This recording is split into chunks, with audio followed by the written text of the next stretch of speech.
स्वागत। आज हम एक ऐसे विषय की गहराई में उतर रहे हैं जो सदियों से इंसानी सोच का हिस्सा रहा है, ज्योतिष।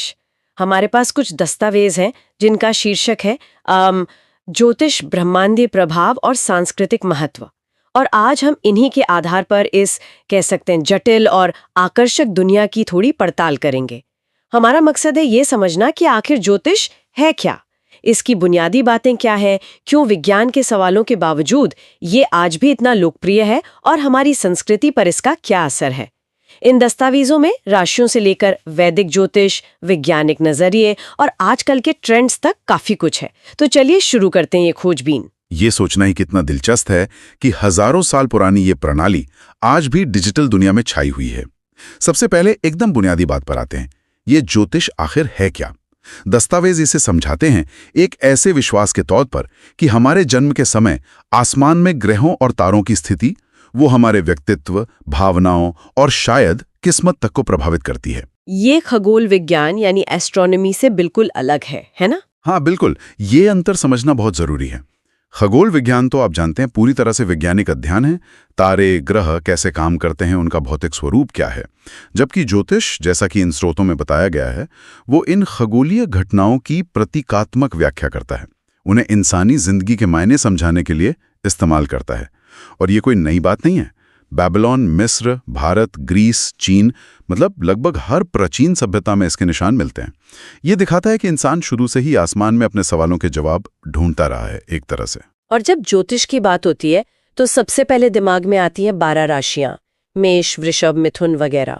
लोग अक्सर कहते हैं ना, मैं तो सिंह राशि का हूं या मेरी ये राशि है। ये सूर्य राशि वाली बात है। लेकिन जो दस्तावेज हमारे पास है वो बताते हैं कि ये कहानी का सिर्फ एक हिस्सा है। हाँ बिल्कुल। सूर्य राशि तो सिर्फ ये बताती है कि आपके जन्म के समय सूर्य किस राशि में था, पर ज्योतिष में चंद्र राशि यानी मून साइन, जो मन और भावनाओं से जुड़ी मानी जाती है, और लग्न राशि, जिसे राइजिंग साइन या एसेंडेंट कहते हैं, दुनिया आपको पहली नजर में कैसे देखती है, इनको भी बहुत महत्व दिया जाता है। असल तस्वीर ज्योतिष के अनुसार इन सब के मिलने से बनती है। अच्छा, और फिर आता है जन्म कुंडली या नेटल चार्ट का कॉन्सेप्ट। ये क्या है असल में? सुनने में बड़ा रहस्यमयी सा लगता है। रहस्यमयी से ज्यादा ये एक तरह का ब्रह्मांडीय स्नैपशॉट है, समझ लीजिए। दस्तावेज इसे ऐसे समझाते हैं, ये आपके जन्म के ठीक समय और स्थान पर आकाश का नक्शा है। इसमें दिखता है कि कौन सा ग्रह, सूर्य, चंद्रमा, मंगल, बुध वगैरह किस राशि में और किस भाव यानी ज्योतिषीय घर में स्थित था। ज्योतिषी इसी नक्शे को पढ़कर व्यक्ति की संभावित प्रवृत्तियों, शक्तियों, चुनौतियों और जीवन के पैटर्न को समझने की कोशिश करते हैं। इन दस्तावेजों में पश्चिमी और वैदिक ज्योतिष के बीच के अंतर का भी जिक्र है। क्या ये दोनों बहुत अलग है? हाँ, इनमें कुछ महत्वपूर्ण अंतर हैं। जैसा कि स्रोत बताते हैं, पश्चिमी ज्योतिष, जो पश्चिम में ज्यादा प्रचलित है, वो व्यक्ति के मनोवैज्ञानिक पक्ष, उसके व्यक्तित्व लक्षणों पर ज्यादा ध्यान देता है और सूर्य राशियों को केंद्र में रखता है।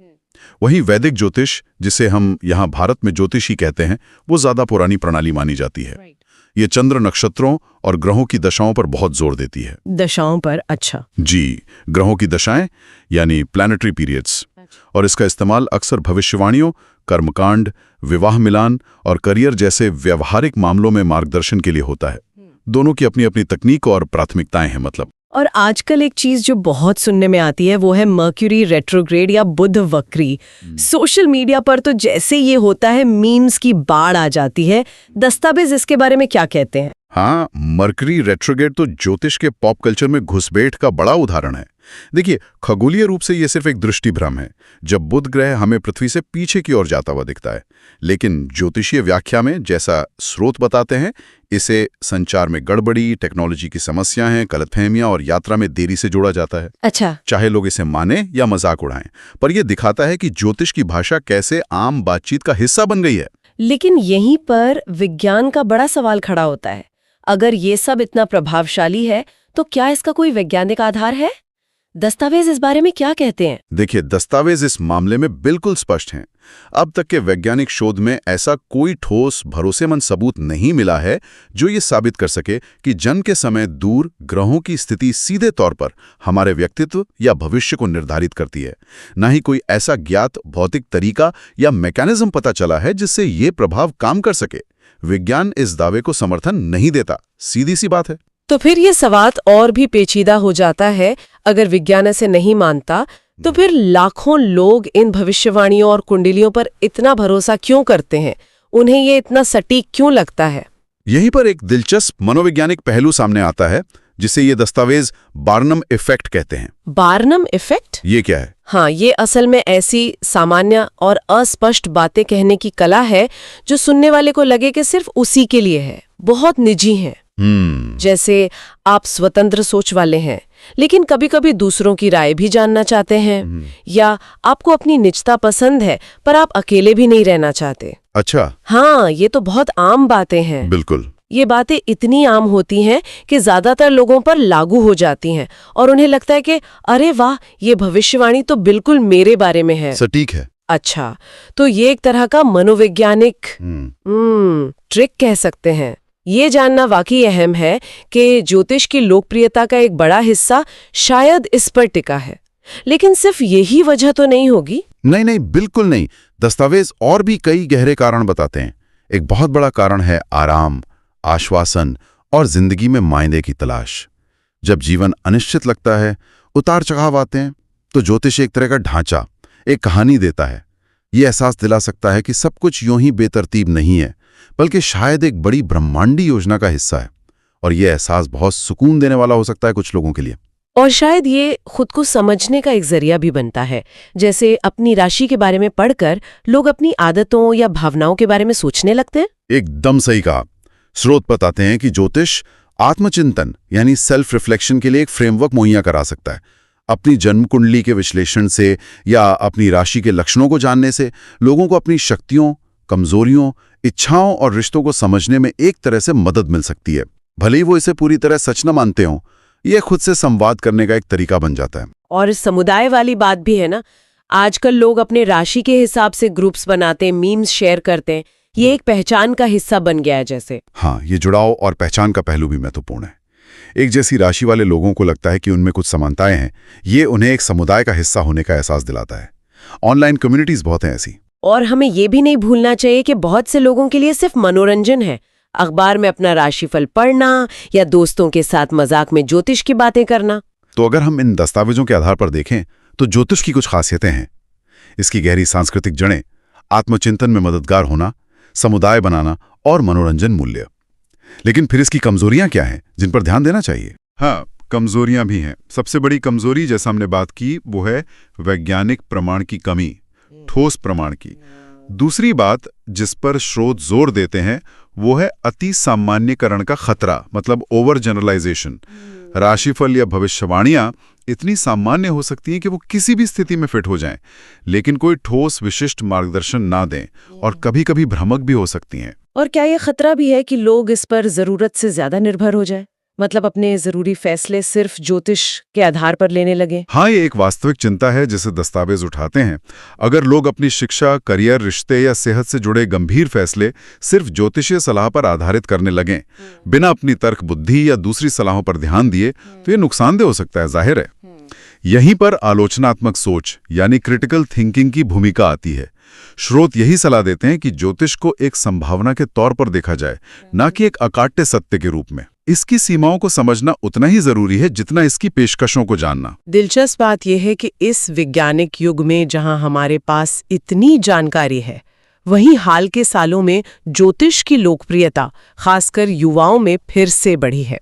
सोशल मीडिया का इसमें कितना बड़ा हाथ लगता है? बहुत बड़ा हाथ है। इंस्टाग्राम, टिकटॉक जैसे प्लेटफॉर्म्स ज्योतिषी सामग्री से भरे पड़े हैं। मीम्स हैं, छोटी छोटी भविष्यवाणियां हैं, ज्योतिषियों के अपने अकाउंट्स हैं जो लगातार कंटेंट पोस्ट कर रहे हैं। इसने ज्योतिष को एक नया, ट्रेंडी और कह सकते हैं कि ज्यादा सुलभ रूप दिया है। यह अब सिर्फ अखबार के कोने में छपने वाला कॉलम नहीं रहा।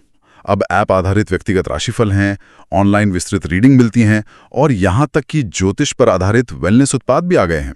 तो ये सिर्फ व्यक्तिगत विश्वास का मामला नहीं रहा, अब इसका एक व्यापक सांस्कृतिक असर भी है। बिल्कुल। अगर हम बड़ी तस्वीर देखें, जैसा कि दस्तावेज इशारा करते हैं, तो ज्योतिष की भाषा और इसके विचार हमारी संस्कृति में रच बस गए हैं। किसी को मजाक में टिपिकल टॉरस कहना या किसी गड़बड़ी के लिए मर्क्यूरी रेट्रोग्रेड को दोष देना, ये दिखाता है कि ये हमारी सोच और बातचीत को कैसे प्रभावित करता है, चाहे हम इसमें यकीन रखते हो या नहीं। ये बस हवा में है एक तरह से। तो ये सब हमें कहाँ ले जाता है? हमने समझा कि ज्योतिष क्या है, ग्रहों और इंसानी जीवन के बीच संबंध का एक प्राचीन विश्वास। हमने राशियों, जन्म कुंडली, पश्चिमी बनाम वैदिक ज्योतिष और मर्क्यूरी रेट्रोग्रेड जैसी मुख्य अवधारणाओं को देखा। हमने वैज्ञानिक संदेह और बार्नम इफेक्ट जैसे मनोवैज्ञानिक पहलुओं पर भी बात की और ये जानने की कोशिश की कि इन सब के बावजूद ये क्यों इतना टिका हुआ है और लोकप्रिय है। हाँ, और इन दस्तावेजों का निष्कर्ष यही है कि ज्योतिष को विज्ञान की कसौटी पर खरा नहीं उतरता। इसके दावों के पक्ष में ठोस सबूत नहीं है। लेकिन, और ये बड़ा लेकिन है, फिर भी ये मानव इतिहास की सबसे स्थायी और प्रभावशाली सांस्कृतिक और मनोवैज्ञानिक प्रणालियों में से एक है। चाहे लोग इसे मनोरंजन के लिए देखें, मुश्किल समय में मार्गदर्शन के लिए, या खुद को समझने के एक औजार के तौर पर, ये लोगों के सोचने के तरीके और दुनिया को देखने के नजरिए को प्रभावित करता रहता है। स्रोत ने ज्योतिष को एक विश्वास प्रणाली और सांस्कृतिक प्रभाव के तौर पर 10 में से 8 की रेटिंग दी है। ये गौर करने लायक है कि ये रेटिंग इसकी वैज्ञानिक सटीकता की नहीं, बल्कि समाज और व्यक्ति पर इसके असर और पहुंच की है। जी हाँ, ये रेटिंग खुद में एक दिलचस्प बात कहती है कि किसी विचार या प्रणाली का वैज्ञानिक रूप से सिद्ध न होना उसे सांस्कृतिक रूप से महत्वपूर्ण या व्यक्तिगत रूप से सार्थक होने से नहीं रोकता। ये इंसानी अनुभव की जटिलता को दिखाता है ना? बिल्कुल। और अब हमारे श्रोताओं के लिए सोचने की एक बात छोड़ जाते हैं, ये देखते हुए कि ज्योतिष कैसे हमारी अर्थ, पहचान और खुद को समझने की गहरी मानवीय इच्छाओं से जुड़ता है। इस बेहद तार्किक और वैज्ञानिक माने जाने वाले युग में भी इसकी लगातार बनी हुई लोकप्रियता खुद हमारे इंसानी स्वभाव के बारे में क्या इशारा करती है? क्या ये हमारी उस जरूरत का प्रतिबिंब है कि हम हर चीज में कोई पैटर्न, कोई कहानी, कोई बड़ा मतलब ढूंढना चाहते हैं, खासकर जब चीजें अनिश्चित हों? इस पर विचार किया जा सकता है।